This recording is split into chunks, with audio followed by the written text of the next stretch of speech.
Март айында Республикалык диагностикалык борбору медициналык академиянын базасына өткөн. Мындан улам имараттын курулушун калыбына келтирүү иштери жүрүп жатат. Аны менен министрлер кабинетинин төрагасы Акылбек Жапаров таанышты. Мамлекет борборго көмөк көрсөтө тургандыгын билдирди.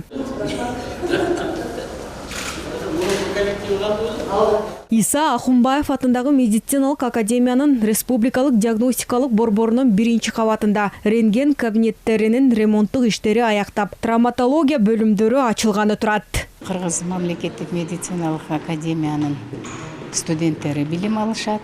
Алардын окутуучу составындагы профессор дарыгерлердин бардыгы ушул жерде операциялык блоктор дагы болот. Ошол операциялык жумуштарды дагы жасашат. Лабораториялык кызматтарды борборлоштуралы деп атабыз. Бүгүнкү заманбап үлгүдөгү жаңы инновациялык технологиялардын бардыгын коелу деп атабыз. Сапаттуу медиктерди даярдоо өлкөнүн негизги максаты. Мындан улам академиянын клиникасы артыкчылыктуу багытка ээ. Студенттер фундаменталдык окуу, илимий жана прикладдык изилдөөлөрдүн маселелерин чечет. Практикалык негизде бейтаптарды кабыл алып, операция жасоо иштерине катышууга мүмкүнчүлүк түзүлдү. Ар бир окуу жайына ошондой клиникалык база катары берген абдан жакшы. Бизде Ош областында дагы, Ош мамлекеттик университетине, ошо Ош шаарындагы шаардык оорукананы клиникалык база катары берилген.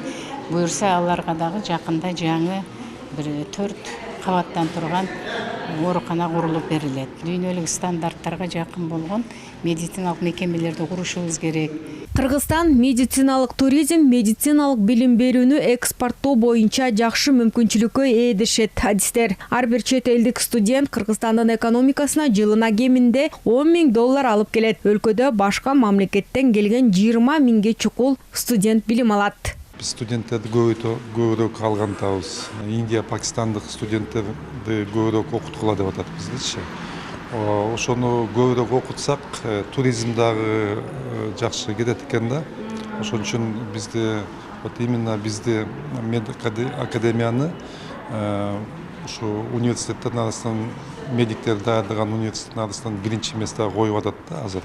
Оборудованияны жакшы коюп, медиктерди обучение кылсак, туризм дагы жакшы развитие болот экен да. Буга чейин мамлекеттик үлгүдөгү диплом берип жаткан медициналык окуу жайлар эл аралык стандарттарга дал келиши шарт. Эгер аны сактабаса, иштөө укугунан ажыратылат деген милдет коюлган. Талапка жооп бербеген окуу жайларга өздөрүн өнүктүрүү сунушталган. Ага ылайык жылдын башы менен республикалык диагностикалык борбор медициналык академиянын карамагына өткөн. Сүйүн Айтагаева, Чыңгыз Токторбек уулу, ЛТР, Бишкек.